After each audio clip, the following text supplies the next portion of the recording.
नमस्कार, स्वागत है आपका। मैं हूं आपके साथ अनाया शर्मा। शुरुआत करेंगे खबरों की विस्तार से।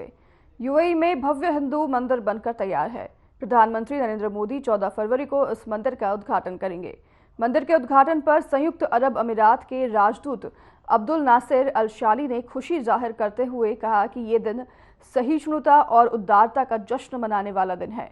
पिछले महीने बीएपीएस हिंदू मंदिर की ओर से पीएम मोदी ने निमंत्रण दिया था। 13 फरवरी को अबू धाबी के शेख जायद स्पोर्ट्स सिटी स्टेडियम में पीएम मोदी की एक भव्य सभा आयोजित होगी। इस कार्यक्रम का शीर्षक ऐलान मोदी है, जिसका अनुवाद हेलो मोदी है।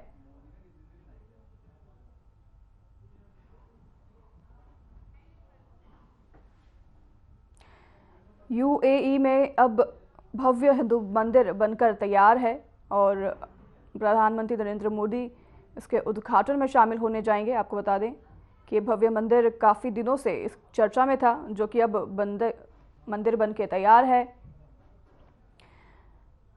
और इसके तहत कार्यक्रम का आयोजन किया गया है, जिसमें प्रधानमंत्री नरेंद्र मोदी शिरकत करने वाले हैं। और आपको बता दें कि कार्यक्रम का नाम हेलो मोदी रखा गया है और इस कार्यक्रम का नाम ऐलान मोदी रखा गया है, जिसका मतलब है हेलो मोदी। और इस कार्यक्रम में प्रधानमंत्री नरेंद्र मोदी शिरकत करेंगे। आपको बता दें कि काफ़ी समय से ये मंदिर चर्चा में था, जिसके बाद अब ये बनकर तैयार है। बीएपीएस ये हिंदू मंदिर का नाम है और इसमें आने के लिए निमंत्रण प्रधानमंत्री नरेंद्र मोदी को दिया गया है और जल्द ही इसका उद्घाटन होगा। फरवरी में इसका उद्घाटन होगा और इसके उद्घाटन कार्यक्रम में प्रधानमंत्री नरेंद्र मोदी को निमंत्रण दिया गया है और प्रधानमंत्री नरेंद्र मोदी इस मंदिर के उद्घाटन में शामिल होंगे। तस्वीरें अपनी स्क्रीन पर देख रहे हैं। तस्वीर बीएपीएस मंदिर की है, जो कि यूनाइटेड एमिरेट्स की तस्वीरें हैं, जहां पर प्रधानमंत्री नरेंद्र मोदी शिरकत करेंगे। चलिए इसी के साथ रुख करेंगे खबरों में। आईपीएस प्रशांत कुमार को उत्तर प्रदेश का नया कार्यवाहक डीजीपी बनाया गया है। प्रशांत कुमार अभी तक स्पेशल डीजी के पद पर कार्यरत थे। वर्तमान कार्यवाहक डीजीपी विजय कुमार 31 जनवरी 2024 को रिटायर हो रहे हैं। ऐसे में प्रशांत कुमार को यह अहम जिम्मेदारी सौंपी गई है।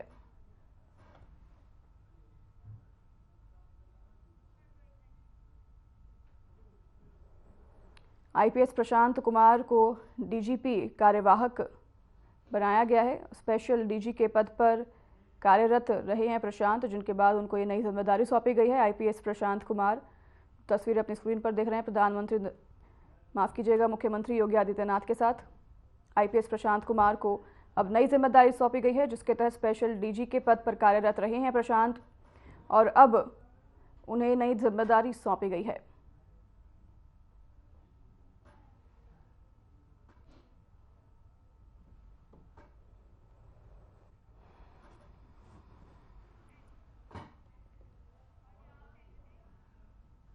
द्वारका जिले के एंटी नार्कोटिक्स सेल की पुलिस टीम ने एक विदेशी नागरिक को ड्रग तस्करी में गिरफ्तार किया है।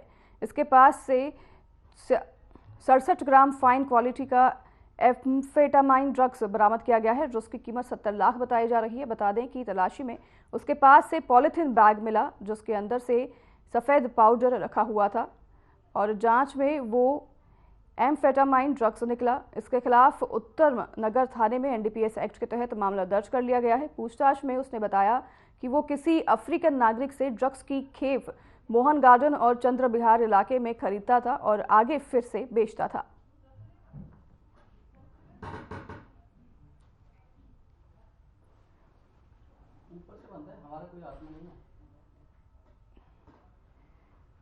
नशा तस्करी कर रहे एक गिरोह को कार्रवाई करते हुए पुलिस ने गिरफ्तार किया है। आपको बता दें कि इनके पास से भारी मात्रा में नशा करने वाले पदार्थ बरामद किए गए हैं और आपको बता दें कि ये अफ्रीका से नशीले पदार्थ खरीदते थे और उन्हें फिर आगे बेचते थे।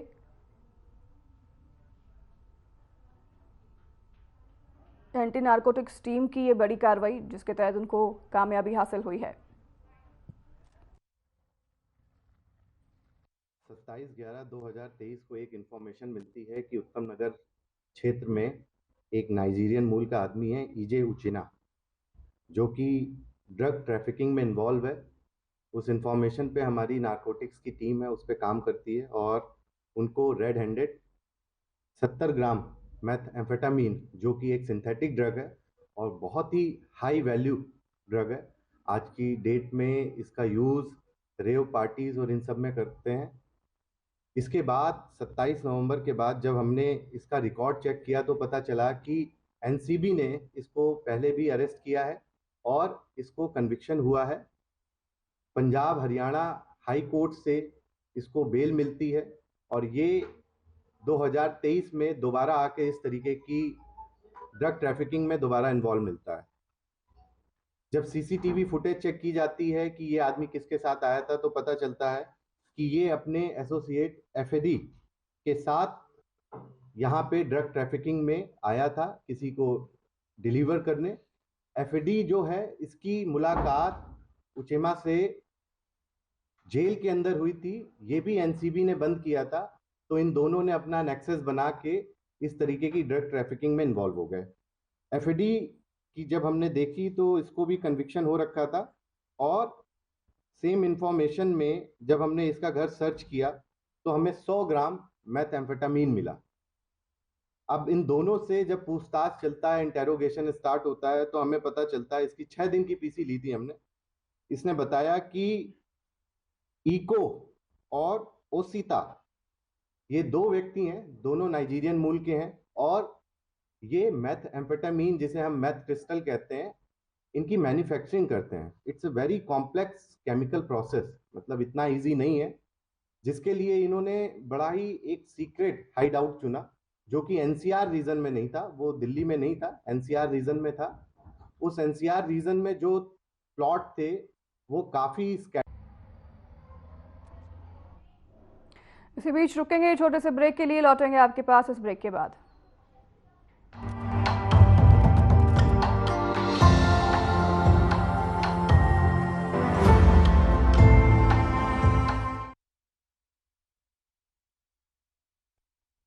Mohan Singh, Sadhna news. Best channel head Shri Brijmohan Singh, Sadhna news.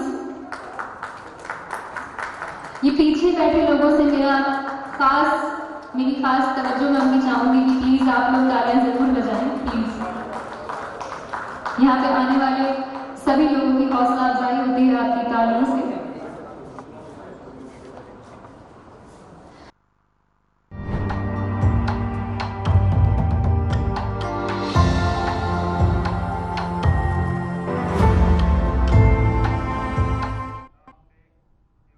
एक बार फिर स्वागत है आपका। ब्रेक के बाद रुख करेंगे खबरों की ओर।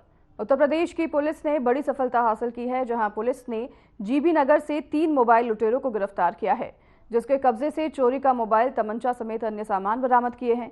जिसके बाद पुलिस ने आरोपियों के खिलाफ मामला दर्ज कर आगे की कार्रवाई शुरू कर दी है।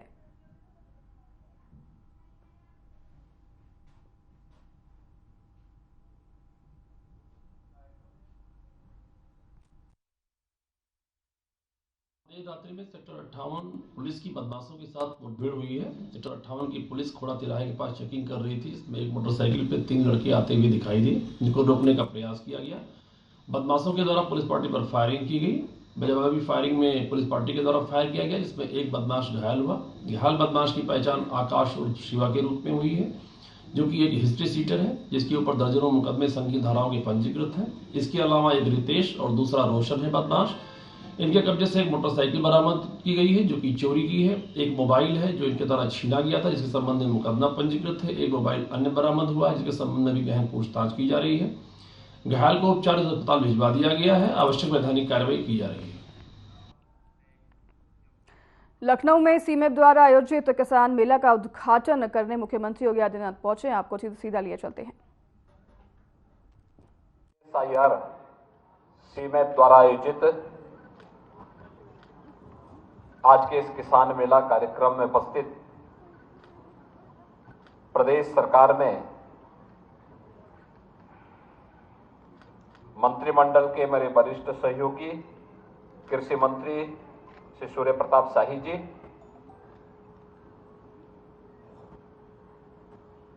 DG CSIR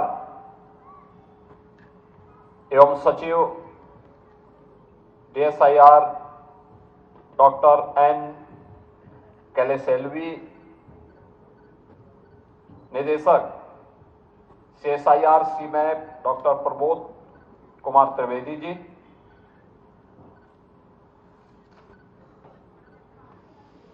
director CSIR NBRI director doctor Bhaskar Narayan,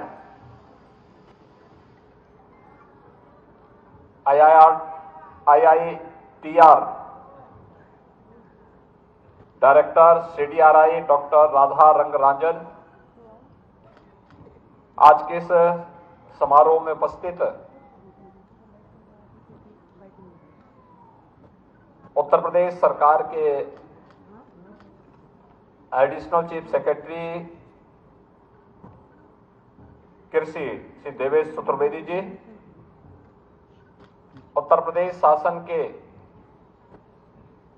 adviser Shri Awanish Awasthi ji, doctor GN Singh ji, professor DP Singh ji,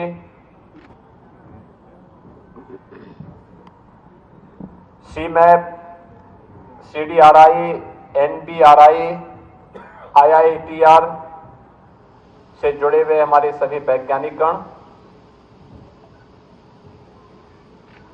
शोध छात्र और देश के 15 राज्यों से यहां पर उपस्थित सभी हमारे अन्नदाता किसान बहनों और भाइयों,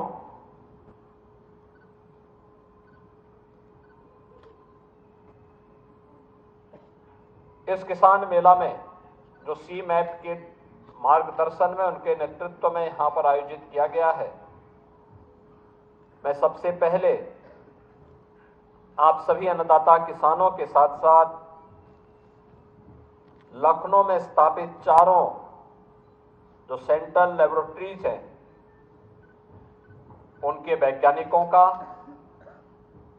और देश भर से आए हुए इस फील्ड के विशेषज्ञों का हृदय से स्वागत करता हूं और CMAP को इस आयोजन के लिए हृदय से धन्यवाद देता हूं। वास्तव में हम सबके लिए आदरणीय प्रधानमंत्री जी के विजन को जमीनी धरातल पर उतारने के लिए यह एक नया अनुभव है। याद करिए, प्रधानमंत्री जी ने, मोदी जी ने 2014 में देश की बागडोर संभालते समय इस बात को कहा था कि किसानों की आमदनी को 2022 तक दोगुना करने के लक्ष्य के साथ हमें कार्य करना है। इसके लिए उन्होंने अनेक कार्यक्रम तैयार किए। सॉइल हेल्थ कार्ड का है, प्रधानमंत्री फसल बीमा योजना का है, प्रधानमंत्री कृषि सिंचाई योजना का है, प्रधानमंत्री किसान सम्मान निधि का है, और इन सभी के साथ जब हम वैज्ञानिक शोध और इनोवेशन को जोड़ते हैं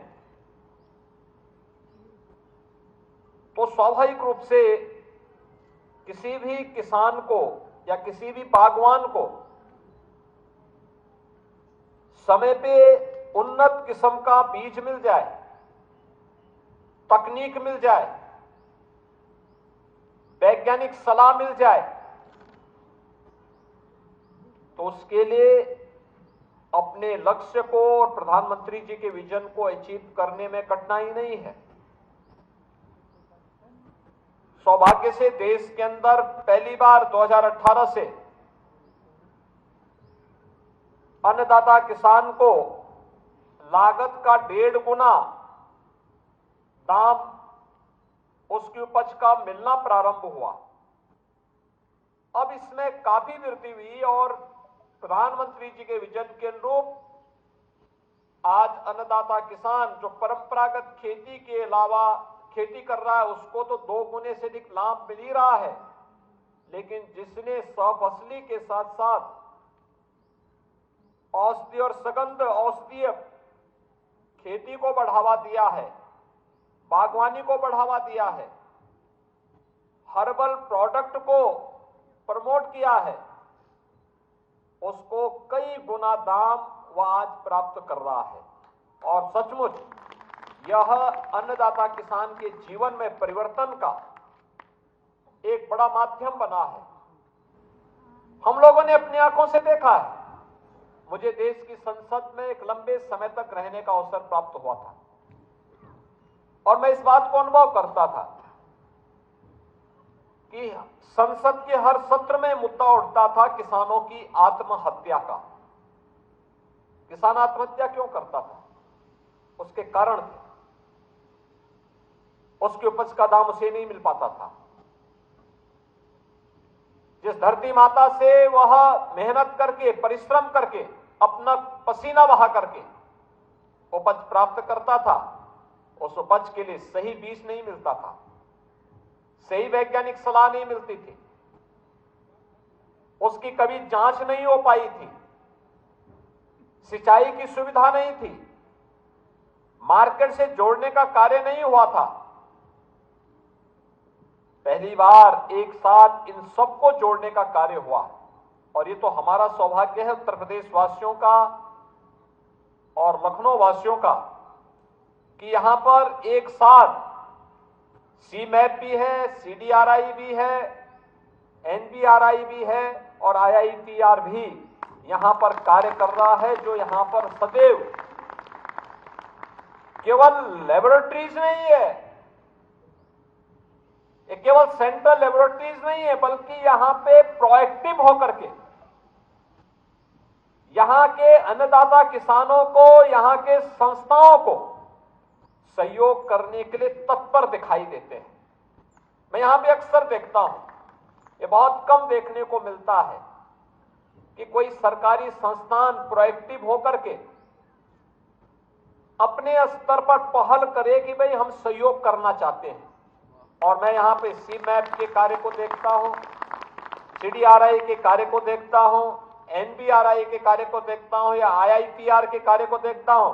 इनके डायरेक्टर्स, इनके वैज्ञानिक हम लोग के पास या विभागों के पास आकर के कहते हैं साहब हम लोग इस फील्ड में काम करना चाहते हैं, हम लोग सहयोग करना चाहते हैं, हमसे कोई सहयोग तो ले। और यह एक अच्छा अवसर है जब हम अपने अन्नदाता किसानों को सह फसली लेने के लिए इनके माध्यम से विकसित की गई प्रजाति को और प्रमोट करने के लिए उनका सहयोग ले सकते हैं, वे सहयोग देने को तैयार हैं। ऐसे ही औषधीय पौधों के लिए या फिर अन्य क्षेत्र में भी उनका सहयोग लेकर के हम कई प्रकार की फसलों की विविधीकरण को लेकर के हो सकता है और अन्य क्षेत्र में भी उनका सहयोग लेकर के किसान की आमदनी को कई गुना बढ़ाने का काम कर सकते हैं। और मैंने यहां पे देखा एग्जीबिशन के साथ केवल अन्नदाता किसान नहीं था, मार्केट से लिंक करके एक पूरा इकोसिस्टम कैसे तैयार होना है यह भी यहां देखने को मिला। 15 राज्यों का किसान यहां आया है। उन किसानों को उनके अनुसार, यहां पे हमारा बाराबंकी और अगल बगल का तो किसान है ही, संभल और अमरोहा से भी किसान आया हुआ है और लखीमपुर खीरी के हमारे जनजातीय समुदाय से जुड़े हुए लोग भी आए हुए हैं, जो लोग यहां पर खेती की उन्नत किस्म को आगे बढ़ाने में अपना योगदान दे रहे हैं। हम लोगों को इस पोटेंशियल की जानकारी आज से 10 वर्ष पहले था, लेकिन नहीं थी, इसको हाईलाइट नहीं किया गया। लेकिन जैसे इसको थोड़ा भी सरकार के द्वारा सपोर्ट किया गया, इनके विशेषज्ञता का लाभ प्राप्त हुआ, आज ये सब हम सबके सामने देखने को मिल रहा है। और मैं इसीलिए आज यहां पर हमारे कृषि मंत्री भी हैं, हमारे अपर मुख्य सचिव कृषि भी यहां बैठे हुए हैं, CSIR की जो डायरेक्टर जनरल हैं वे स्वयं भी आज यहां पर आकर के अपना योगदान दे रही हैं कि सभी चारों लेबोरेटरीज यहां पर सहयोग करने को तैयार हैं। लेकिन हम सहयोग तो लें और मैं चाहूंगा कि प्रदेश में हमारे 89 कृषि विज्ञान केंद्र हैं, 4 राज्य कृषि विश्वविद्यालय और 5वां भी स्थापित होने जा रहा है। तमाम अन्य एग्रीकल्चर से जुड़े हुए संस्थान हैं, बागवानी से जुड़े हुए संस्थान हैं, आयुष से जुड़े हुए संस्थान हैं। हम सबको मिलकर के, एक साथ मिलकर के उनका निरंतर विजिट, सीमैप है, सीडीआरआई है, एनबीआरआई है, आईआईटीआर है, इन सभी लेबोरेटरीज की उनकी समय समय पे विजिट होना, चाहे वह आयुष से जुड़े हुए लोग हों, चाहे वह एग्रीकल्चर से जुड़े हुए हों, चाहे वह अपने उद्यान से जुड़े हुए हों, इन सभी का विजिट करवा करके कृषि वैज्ञानिकों को जो कृषि विज्ञान केंद्र और कृषि विश्वविद्यालयों से जुड़े हुए हैं, इनका भी विजिट करा करके इन चारों लेबोरेटरीज की पोटेंशियल का बेहतर उपयोग हम कैसे कर सकते हैं और इसको अंततः अपने किसानों की आमदनी को कई गुना बढ़ाने में कैसे हम सहायक हो सकते हैं, इस दिशा में इस प्रयास को और तेज किए जाने की आवश्यकता है, जिसकी आज सबसे बड़ी आवश्यकता है। और उसी दिशा में आज आह्वान करने के लिए आज यहाँ पर आया हूँ कि हम लोग राज्य सरकार के स्तर पर भी इस प्रकार की प्रोएक्टिव अप्रोच को और तेज करेंगे, जिससे हम लोग इनकी क्षमता और इनकी उपयोगिता को और प्रभावी ढंग से आगे बढ़ाने में हमें मदद मिलेगी। मेरा ये मानना है, किसान अगर खुशहाल होगा, प्रदेश खुशहाल होगा। उत्तर प्रदेश जैसे राज्य में जहां पर धरती अत्यंत उर्वरा है, जल संसाधन प्रचुर मात्रा में है, देश के अंदर 16% आबादी, लेकिन 16% आबादी में 11% हमारी एग्रीकल्चर से जुड़ी हुई लैंड है और देश की कुल कृषि से जुड़ी हुई भूमि में से 11% लैंड होने के बावजूद हम 22% से अधिक खाद्यान्न का उत्पादन अकेले उत्तर प्रदेश से करते हैं। ये हमारी उर्वरता को, यहाँ की उर्वरता को प्रदर्शित करता है। लेकिन इसमें अभी हमें बहुत कुछ करना है। जैसे यहाँ पे सीमैप की तरफ से बताया गया, उन्होंने अलग अलग क्लस्टर विकसित किए हैं। इन क्लस्टर को विकसित करने में हम सभी 89 कृषि विज्ञान केंद्रों में भी क्लस्टर विकसित करके वहां पर हम लोग नए तरीके से किसानों के समूह को आगे बढ़ाने में योगदान दे सकते हैं। और मेरा मानना है, औषधीय पौधों की खेती में, उसकी प्रोसेसिंग में, उसकी मार्केटिंग को अगर हम उसके साथ जोड़ लें, कई गुना लाभ हमारा एक अन्नदाता किसान प्राप्त कर सकता है। परंपरागत खेती में अगर 1 एकड़ में 1 वर्ष में वह 20 से 25 हजार रुपए कमा रहा है, तो औषधीय पौधों की खेती में वही किसान 1.25 लाख से लेकर 1.5 लाख रुपया 1 एकड़ खेती में कमा सकता है। अब आप मुझे बताइए कि 20 से 25 हजार रुपये में लाभ होगा, उस व्यक्ति की जीवन में खुशहाली आएगी या 1.25 लाख से 1.5 लाख में उसके जीवन में खुशहाली आएगी? यानी स्वतः ही हम जान सकते हैं कि हम कई गुना उसको उसकी आमदनी बढ़ाने में योगदान दिया जा सकता है। और इस दिशा में जो प्रयास सीमैप और अन्य केंद्रीय लेबोरेटरीज के द्वारा यहां पर प्रारंभ किया गया है, मुझे लगता है कि यह सभी लोग मिलकर के अगर इस कार्यक्रम को आगे बढ़ाएंगे तो इसके और बेहतर परिणाम आएंगे।